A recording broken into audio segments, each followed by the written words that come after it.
1979 already in an Austrian television talk show where they were talking about youth culture and youth behavior, and there was this older, very kind of corpulent male person, male human being, and he was kind of speaking very bad about the woman with their orgasm problems, and they say there is no orgasm problems. Maybe your woman is, maybe did not tell you. There is no such a thing, and it functions like this and this and this and that.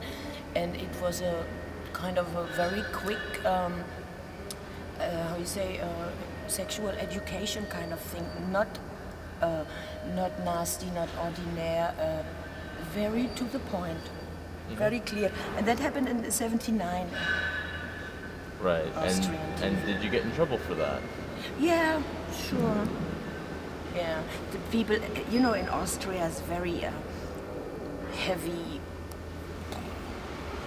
Just look at the government they have right now. Very, I don't know what name to call it. Right-wing kind of conservative. That is a good word to use in this frame.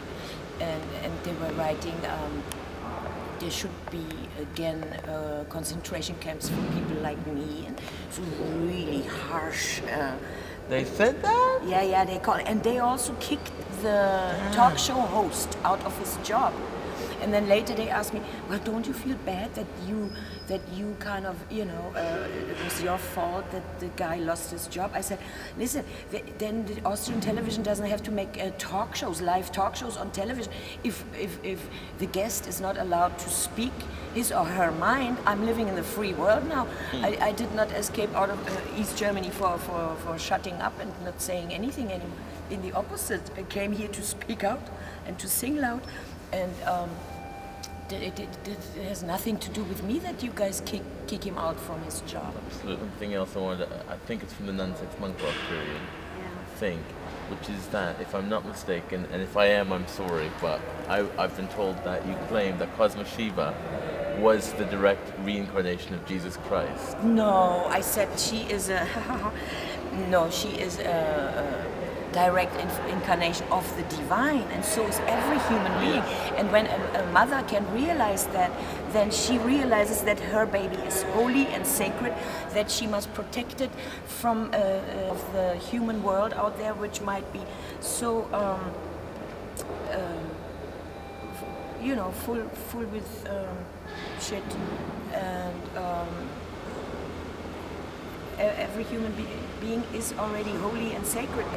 Everybody has the potential to be a messiah, a pacifier, an electrifier. So, am I right in thinking that the first two albums were recorded in Germany, and then you came in Berlin, and the second one also in Berlin, and then third one in New York. And did you split up from the band before you went to New York? Yeah, I went. We had a big split up. They were very nasty to me. They were always complaining that I am the one the press is interested in. Well, I mean, hello. I'm the singer, the songwriter of most of the songs. And it's called the Nina Hagen Band. Yeah, the Nina Hagen Band, and they were upset about that. And then also, I wanted to have more money because we went on tour. And everybody got the same money, and I said, I don't know how long I'm going to be able to sing like this. My job is I'm constantly screaming, singing, doing, entertaining, and you guys play every evening the same songs.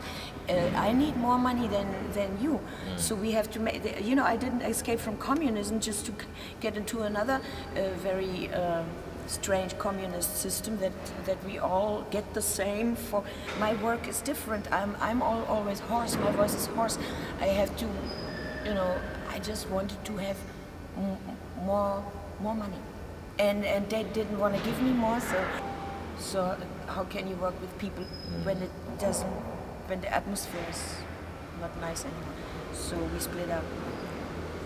So the reason you were labeled the mother of punk is because you were slightly older than everybody in London, in London at the time. Is that true? I was like 22, 22, 23, and everybody was 14, 15, 16, 17, 18, and so I was at many rehearsals from the Slits. I helped Ariana to sing and not to fuck up her voice. I was like her singing coach sometimes, and I also could play pretty well guitar, so I could show them some more things on the guitar. And even when I was a little girl, I felt like a mother to other children. For example, when I visited orphan homes. I was going to say it's funny because I mean you are so motherly. You talk about Return of the Mother. You talk about being and how religion is like to be a good mother and everything. It's funny that all those years back you relabeled that and then. Yeah, it's one of the aspects a woman has, but also a man. A male human being has also mother qualities and father qualities. And when I look at my best friend in this world, he's from India. He's my teacher. He also can be loving as a mother, and he can be very wise and also strict like a father, and like a best friend, and like everything. All like somebody you admire. Yeah. So every human being has all those aspects. And like children, of course. Is it important to you to be like a childlike sometimes? I think to keep the child in you. The child is there. It is there. It's jumping on the bed constantly. It's the happy camper who will never get probably hopefully whatever. Oh my God. But then you had, if I'm right, that's Cosmo Shiva on the cover of Non-Sex Punk Rock, isn't it? So you had her just before the album. Yeah. And how at that period, the whole going to America and having Cosmo Shiva, how was that for you? That must have been amazing. Yes, because we first came to America in 1980. We put a band together and wrote many new songs, and then we went on a tour again, and on that tour I got pregnant, started to vomit a lot, so it was very exhausting. And then when the tour was finished, we rented a holiday house on Malibu Beach in California, and it was fabulous time to relax and be pregnant, and it was just a fabulous time. I even saw a most wonderful UFO, a good one, not the abduction kind of horrible one, a very good one, with colors never seen and felt before. Every color had a feeling to it. And we worked on the songs during the pregnancy. We did lots of video camera filming also, with making funny sketches, funny situations and stuff. Very creative time that was. And then when Cosmo was born, we went to the Bahamas for the first 3 months just to take it easy, file on the songs. I shaved all my hair off. I was like a monk mother, not sex monk.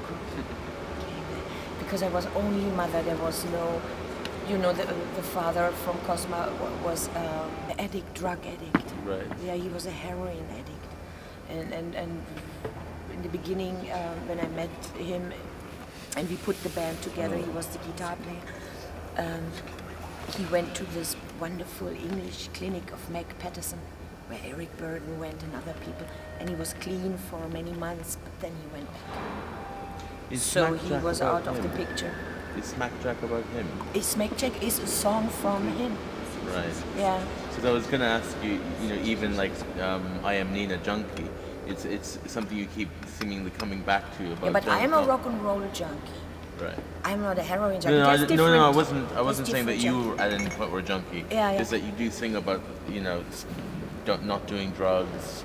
Even on Street, there was I can't remember the song exactly, but it was all about not doing drugs and all that. It is something you've always talked about. Yeah. Have you seen a lot of people around you kind of fucked up on drugs? Yeah.